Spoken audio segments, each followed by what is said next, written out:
दिन सिंध जर्नल के साथ मैं हूं आपका होस्ट मोहसिन बब्बर।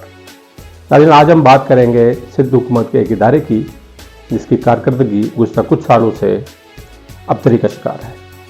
ये इदारा है सिंध बैंक। सिंध बैंक मुसलसल नुकसान में जा रहा है और इस हवाले से सिंध बैंक की बहुत सारी तफसील आज के इस प्रोग्राम में हम आप तक सबूतों के साथ और एविडेंस के साथ पेश करेंगे। सिंध बैंक 2010 में काम किया गया और इसके बाकायदा ऑपरेशन का आगाज़ 2011 में हुआ। इसके ऑपरेशन को आगाज़ करने के लिए सिंध हुकूमत ने 10 अरब रुपए की सीड मनी दी। उसके बाद ये सिलसिला आगे चलता रहा और सिंध हुकूमत ने अपने तमाम सरकारी इदारों, कंपनीज और महकमों को हिदायत की कि अपने तमाम अकाउंट्स इस इदारे में खोले जाएं क्योंकि ये सिंध हुकूमत का अपना बैंक है। उसके बाद सरकारी मुलाजमीन को भी हिदायत की गई कि अपने अकाउंट यहाँ पर खुलवाएं ताकि आपकी सारी ट्रांजैक्शन इसी बैंक से हो सके। 2018 के बाद इस इदारे में मुसलसल नुकसान का सामना है। सिंध बैंक की कारकर्दगी 2018 से अबतरी का शिकार है, जैसे मैंने पहले भी कहा, लेकिन सिंध बैंक पर मुसलसल करप्शन के स्कैंडल सामने आ रहे हैं। इस स्कैंडल्स पर हम ज़रूर आपसे मज़ीद और भी बात करेंगे, लेकिन इससे पहले ज़रा बैंक की कारकर्दगी के हवाले से आपको बताते चलूँगा कि 2018 से ये बैंक मुसलसल नुकसान में है और 2018 से लेकर 2023 तक तकरीबन 20 अरब रुपए मज़ीद सिंध हुकूमत सिंध बैंक को दे चुकी है और हर साल दे रही है। सितंबर में जो रिपोर्ट जारी हुई 30 सितंबर तक की पहली तिमाही की रिपोर्ट 2022-2023 की, उसमें भी 67 करोड़ रुपीस का नुकसान दिखाया गया है। इस रिपोर्ट को देखते हुए चीफ सेक्रेटरी सिंध ने सिंध बैंक को एक ख़त लिखा और इस ख़त में वजाहत तलब की गई कि आप मुसलसल नुकसान किए जा रहे हैं और इस नुकसान के लिए आप तफसील हमें बताएं कि ये नुकसान क्यों हो रहा है। चीफ सेक्रेटरी के लिखे गए इस ख़त में नुकसान के अलावा ये भी कहा गया कि सिंध हुकूमत के जो भेजे गए पैसे हैं वो 112 अरब रुपए के अलावा सिंध बैंक के पास सिर्फ 6 अरब रुपए एक्स्ट्रा हैं, 6 बिलियन रुपीज़ एक्स्ट्रा हैं। इस तरीके से सिंध बैंक के जो डिपॉजिट्स हैं टोटल वो 118 अरब पर हैं। सिंध सरकार का ये बेतराज है कि जब हम आपको सारे पैसे दे रहे हैं, इंजेक्ट भी कर रहे हैं और सारे जो सीड बनी है वो भी हमने दी, उसके अलावा डिपॉजिट भी हमारे पड़े हैं, तो सिंध बैंक की अपनी कारकर्दगी क्या है, इस हवाले से 22 दिसंबर को लिखे गए खत में उनसे वजाहत तलब की गई। इसके अलावा कई सारे एडवांसेस जो हैं उस खत में ये भी लिखा है कि सिंध बैंक ने एडवांसेस जो लोन्स होते हैं वो दिए हैं और उनकी जो वापसी वसूली है उसकी कारकर्दगी भी ठीक नहीं है। खुद बहुत सारी रिपोर्ट्स में ये जिक्र किया गया है कि जो कारकर्दगी है वसूली के हवाले से उसमें भी मसाइल आ रहे हैं, लेकिन ये बैंक्स में चलता रहता है, ये पैसे आते रहते हैं, वसूली होती है और ये जो रेशियो है ये कम ज़्यादा होती रहती है।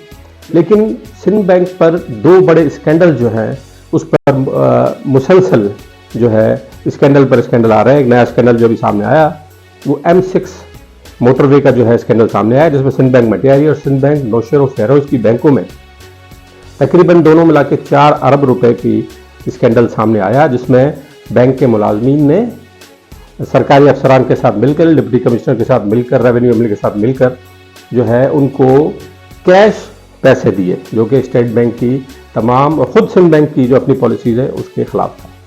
स्टेट बैंक की रेगुलेशंस की खिलाफ वर्जी की गई और जो इंक्वायरी कमीशन सिंध हुकूमत ने बनाया उसमें भी इसका जिक्र किया गया कि सिंध बैंक में जो अमला है उन्होंने मिली भगत करके और ये पैसे निकाले। सिंध हुकूमत ने इस पर कार्रवाई करने के लिए सिफारिश की है। सिंध बैंक की तरफ से कार्रवाई क्या हुई है इसका अभी तक पता नहीं, लेकिन इससे पहले मैं आपको बताऊँ कई साल कबल 2016 के करीब सिंध बैंक का एक और स्कैंडल सामने आया था, जिसमें बहुत सारे जाली अकाउंट्स के नाम से पैसे दिए गए कुछ लोगों को। एक उसमें जो मेन अकाउंट था वो 1 अरब रुपए का कर्जा दिया गया रूबिकान बिल्डर्स को, और उसमें बहुत सारे लोग शामिल थे और कहा जाता है कुछ सियासी शख्सियात के फ्रंट मैन उसमें शामिल थे।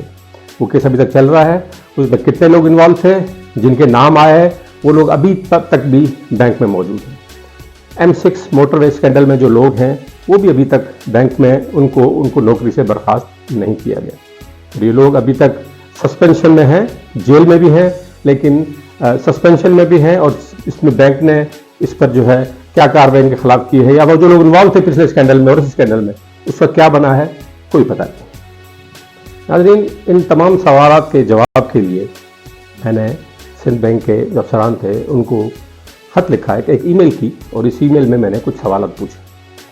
मैंने इस करप्शन स्कैंडल्स के बारे में पूछा, मैंने बैंक की कारकर्दगी के बारे में पूछा और कहा कि इस पर आप इसको इम्प्रूव करने के लिए क्या इक़दाम कर रहे हैं।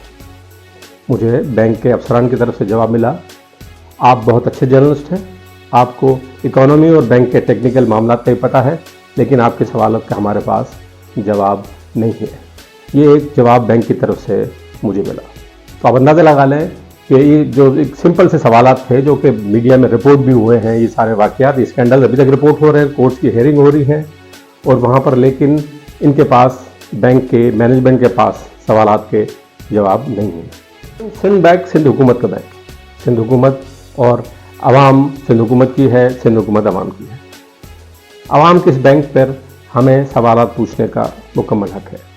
इसके अकाउंट होल्डर्स, इसके साथ बिजनेस करने वाले, वो तमाम लोग ये सवालात बैंक से ज़रूर पूछ सकते हैं। हमने भी पूछे हैं, हमें जवाब नहीं मिले, लेकिन इसके जवाब मिलने चाहिए। मसला ये है कि 2018 से ये बैंक क्यों नुकसान में जा रहा है और उसके अलावा कितने पैसे सिंध हुकूमत इस बैंक को देती रहेगी और उस पर करप्शन की दास्तानें सामने आती रहेंगी। करप्शन के स्कैंडल्स में लोगों के खिलाफ कार्रवाई नहीं होती और ये सिलसिला यूं चलता रहेगा, ये सिलसिला फिर खामोश हो जाएगा और उसके बाद फिर कोई नया स्कैंडल सामने आ जाएगा। इसका जिम्मेदार कौन है? हुकूमत के हमारे इदारे हैं, या हम लोगों के इदारे हैं या अवाम के इदारे हैं? और अवाम के इदारों के साथ इस किस्म की सूरत हाल जो है सवालिया निशान उठाते हैं कि क्यों उस पर कोई कार्रवाई नहीं की जा रही, सिंध हुकूमत क्यों खामोशी इख्तियार की है। एक ख़त लिख देना, उस पर एक मीटिंग कर लेना और उस पर दोबारा फिर नए पैसे जारी कर देने से ये मसला हल नहीं होगा। क्या मौजूदा बैंक की मैनेजमेंट इतनी नाअहल है कि इस बैंक को ऊपर नहीं ले जा सकते? आप इनके प्रोफाइल देखें, जितनी मैनेजमेंट है इन लोगों के प्रोफाइल आप देखें, सबके सब किसी का 10 साल, किसी का 15 साल, किसी का 20 साल का तजुर्बा, और ये तजुर्बेकार लोग बैंक को डुबो रहे हैं। ज़रूरी है कि सवाल उनसे पूछे जाएं, सिंध हुकूमत उनसे सवाल पूछे और हमारा इदारा बेहतरी की तरफ जाए ताकि लोग इससे इस्तिफादा हासिल करें और लोगों को फ़ायदा हो। और हमारे इदारे जो कि सिंध हुकूमत में ज़्यादातर इदारों की सूरत हाल तकरीबन यही है, लेकिन ये इदारे बेहतरी की तरफ जाने चाहिए और इदारे इम्प्रूव करें, अपनी सर्विस बेहतर करें और पब्लिक डिलीवरी सिस्टम भी बेहतर हो। आज के प्रोग्राम में इतना ही। मोहसिन बब्बर को इजाज़त दीजिए। अल्लाह हाफ़िज़।